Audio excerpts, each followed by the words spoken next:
Peoples, what's going on? This is your boy Finesse. That right there is the Challenger. And today I'm at Savannah Harley Davidson because I'm doing a comparison between my 2021 Indian Challenger and this 2021 Road Glide Special. And this is a challenge that I would put out to anybody, whether you're on YouTube or whether you're just a regular person. Man, get out there and try those other bikes. And if you're a YouTuber, get out there, try those other bikes, put it on camera, and let me know what you think. All right, so this isn't gonna be some technical, super in-depth comparison between these two bikes because I'm not a maintenance person, nor did I develop either one of these bikes. This is just my perspective as a consumer and as an owner of an Indian motorcycle, and somebody who at one point did want a Harley Davidson motorcycle. Now I've been on a Fat Boy, I've been on a Breakout, I've been on a Road King, and I've been on,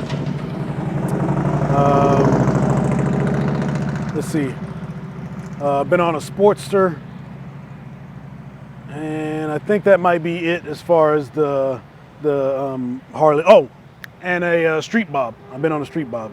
So that'll do it as far as my experience. I have not been on a Road Glide before. I mean, I've sat on them. You know, it's a big bike.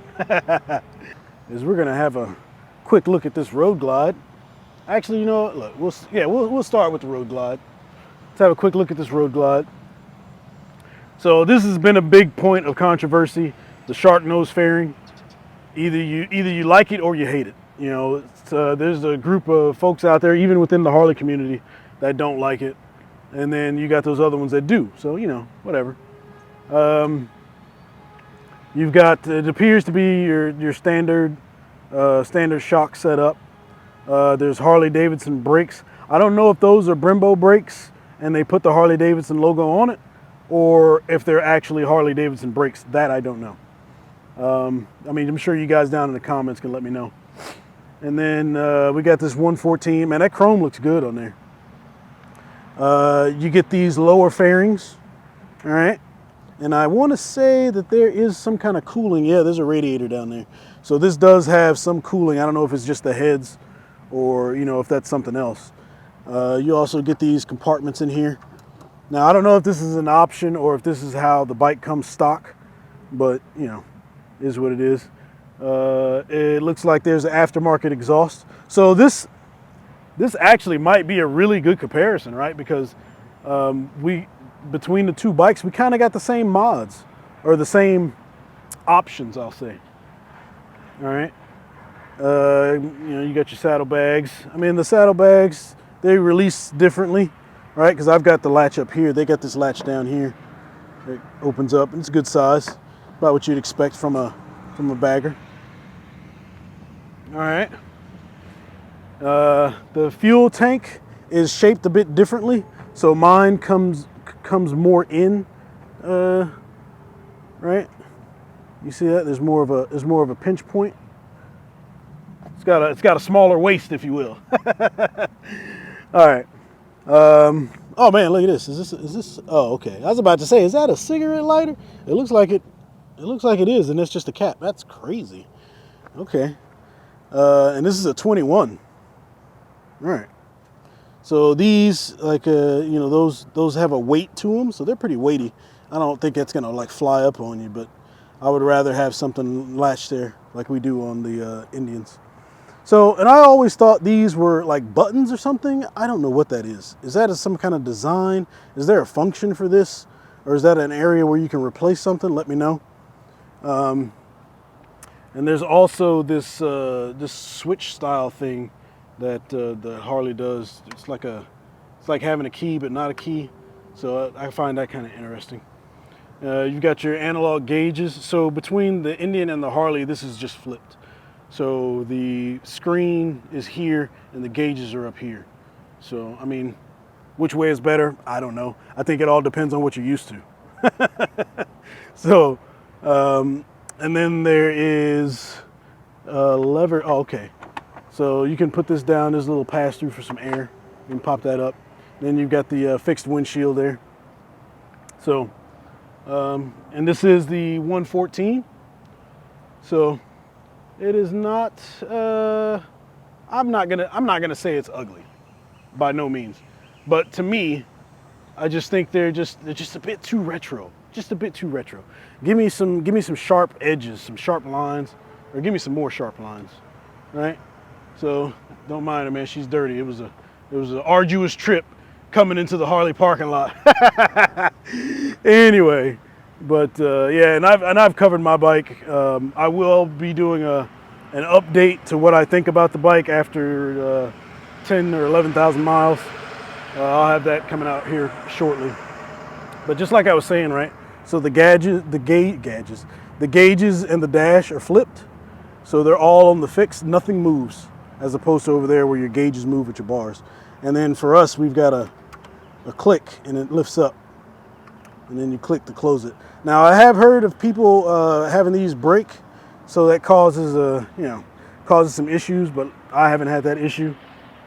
So yeah, and I think so. And a lot of times people are telling me that, or I've had on more than one occasion somebody telling me that the Challenger is just a copy of the Road Glide. I mean, okay, if that's what you want to go for, that's fine, but that's just on the outset. I mean, look at the suspension. Just, I mean, we've got the USDs like from a sport bike. They don't. Our fairing, yes, it's a fixed fairing. I mean, Harley wasn't the first one with a fixed fairing, I don't believe, and I'm sure they won't be the last. But yes, it's a fixed fairing. All right. I think this design with the single headlight, I call it the Cyclops, looks a bit better than this one with the double headlights, just my opinion. We've got the automatic windshield, which is worth its weight in gold. It's not that heavy, but it's worth its weight in gold. Where they have the fixed one. All right, so what I'm gonna do is tell you my preconceived ideas about this bike before I even ride it, before I even get on it, and then I'll let you know what I think once I'm done with it. So, in my opinion, I think this is going to be a heavier bike. I don't think the suspension, unless this has aftermarket suspension, I don't know if it does or doesn't. There's no way to tell. I can ask Eric when I get back. So I think the suspension is not going to travel as well as my bike. And then turning it, so that's also subjective, right? Well, I would say subjective. I think it's based on the individual's experience or skill as far as the maneuverability of the bike. But I'll just say, just straight from like normal day-to-day operation, I would assume that this one is a little bit slower to get into the turn. And of course, it's not as fast. I mean, and that's not me just, spouting something out. That's actually like a thing. So, but we'll see. So other than that, I really don't have any other expectations for the bike other than it performing like, a motorcycle does, which riding on two wheels. So I'm gonna go ahead and get geared up. We're gonna take this bike out and see what it has. I'm on a 2021 Harley Davidson Road Glide Special. We're gonna take this for a quick ride to give you my impressions of it. And immediately picking the bike up off the kickstand, I can tell you right now that this bike feels much heavier than the Indian Challenger just picking it up. The kickstand for the weight of this bike feels like it's a suggestion rather than, something stable. Nothing new there. So we're gonna turn this on. Power's up. So we're gonna put it in run. Get the clutch. Oh, so also for the starter, for us on the Challenger, you just press it. For this, you have to press and hold. All right. All right. So the camera is shaking. The bike is shaking. All right. Put it in second gear. All right, let's take a ride. Okay, the clutch release on that is something serious. I do like the brake pedal. I like the feel of that.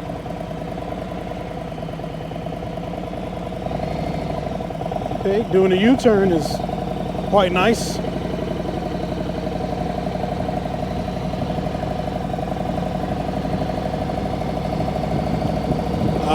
The ride is definitely firmer.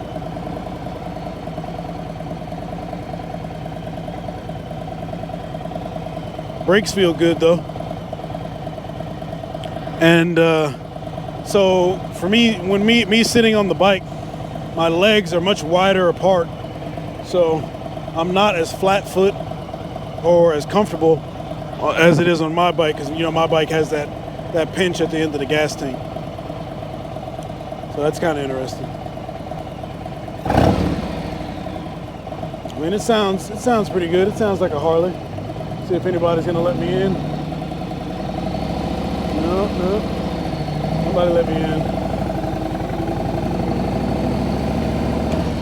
Appreciate it, man. So they also have turn signals on the left and turn signals on the right. I don't know if it turned on or not. I don't see any indicators.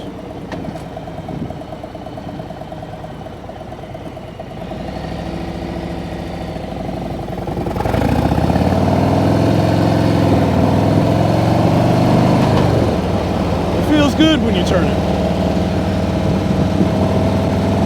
Like the actual turning. Actually turning the bike feels pretty confident. And this windshield is doing a really good job at blocking the wind. And it's not necessarily in the way either.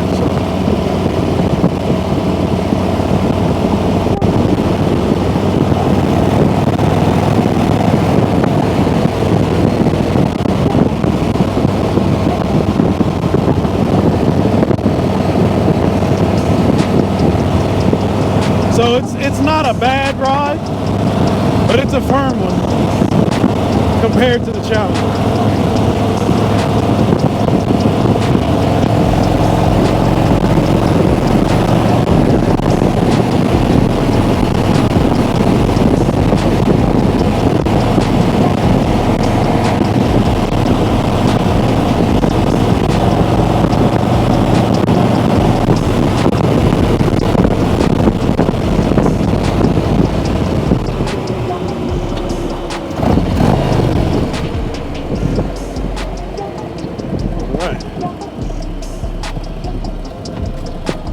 The brakes.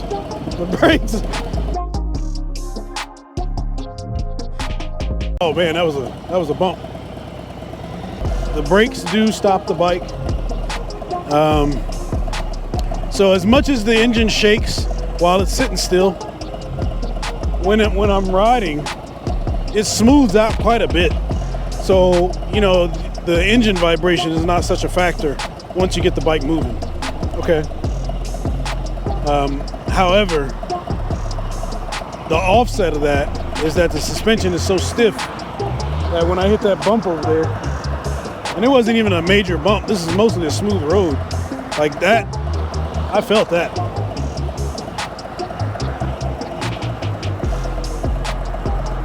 The engine, the sound of the engine, like the cams or whatever that's going on inside there, it's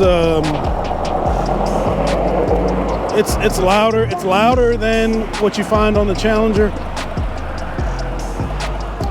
And of course, getting on the throttle doesn't feel anywhere close to the Challenger.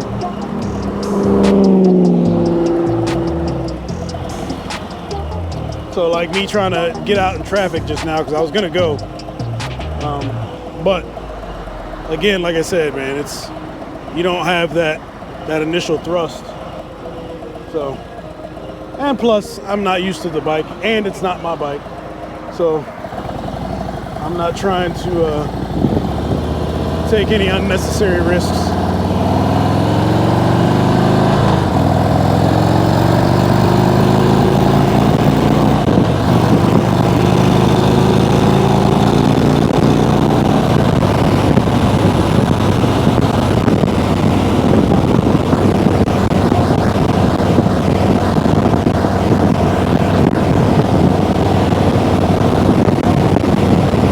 Like I said, it turns fine. I actually like the maneuverability of this bike. I do feel more closed in than what I do on the Challenger. My legs are more of at a 90-degree bend versus, what I have on the Challenger. When I get back, maybe I get a picture of that.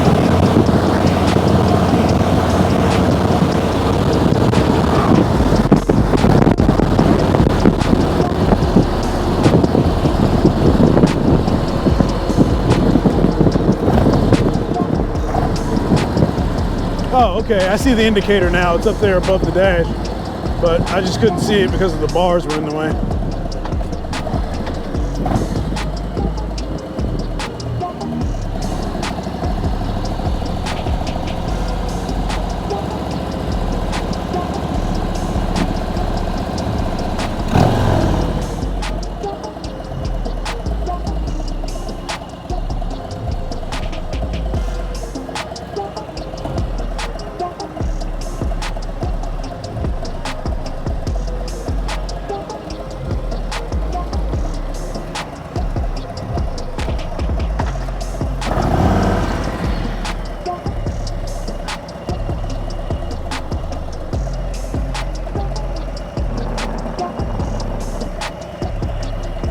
Oh man, this thing's it's a little bit difficult to back it up, but I think that's because, your legs are so spread out in the middle here because of the fuel tank.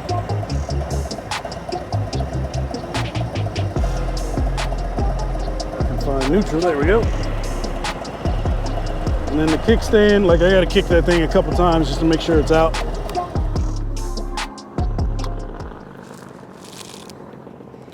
So, yeah, I think for the most part it was about what I expected. I wasn't necessarily shocked by too much, except for the fact of how smooth it is once the engine gets going.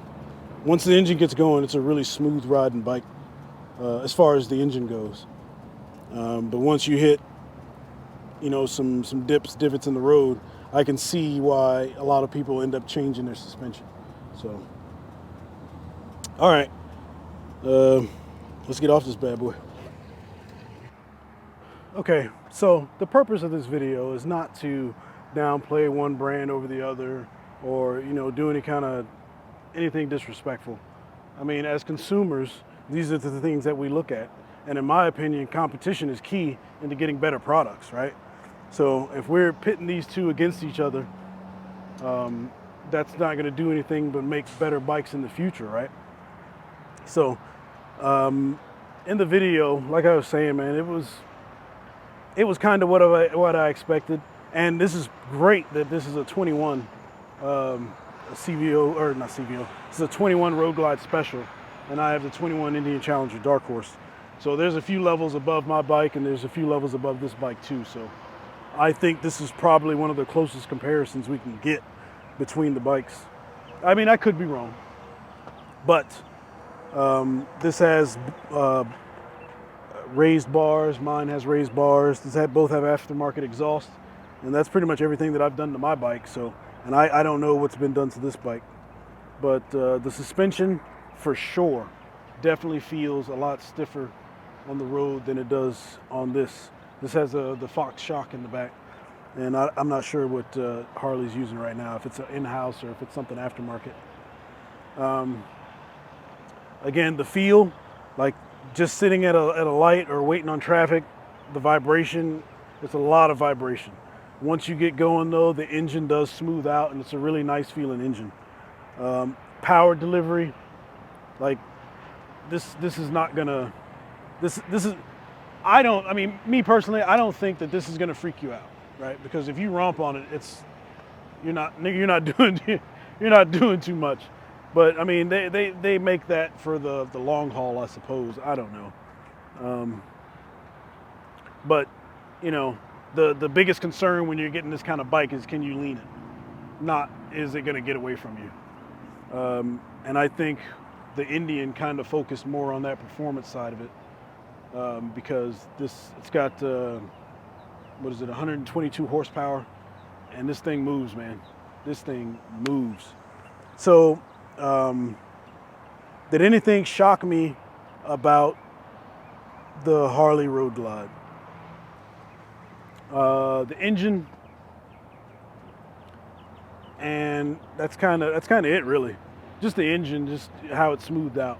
So I will say the dash, I'm not a fan of how it looks. Like I said, I think they're a little bit too retro in their styling, but all of that kind of melts away once you get on the road. You're focusing on where you're going. I didn't feel any heat or anything coming off the fairing, because you got your lowers down here. Now that's the thing with the Pursuit. I mean, I personally haven't been on it and I haven't experienced it, but that's something that's with the Pursuit. People are saying their feet are getting hot. And even though I did do a short ride, I mean, it's like 85 degrees out here, probably feels like 90. But I didn't notice anything hot on my legs, anything like that. But again, I wasn't pushing the bike and I wasn't on it for long either, so that's something. I just think aesthetically, from my point of view, I think hands down, the Indian looks better than the Harley. But again, that's subjective. People are going to ride what they want to ride, whether it's this or whether it's that, whether it's something else.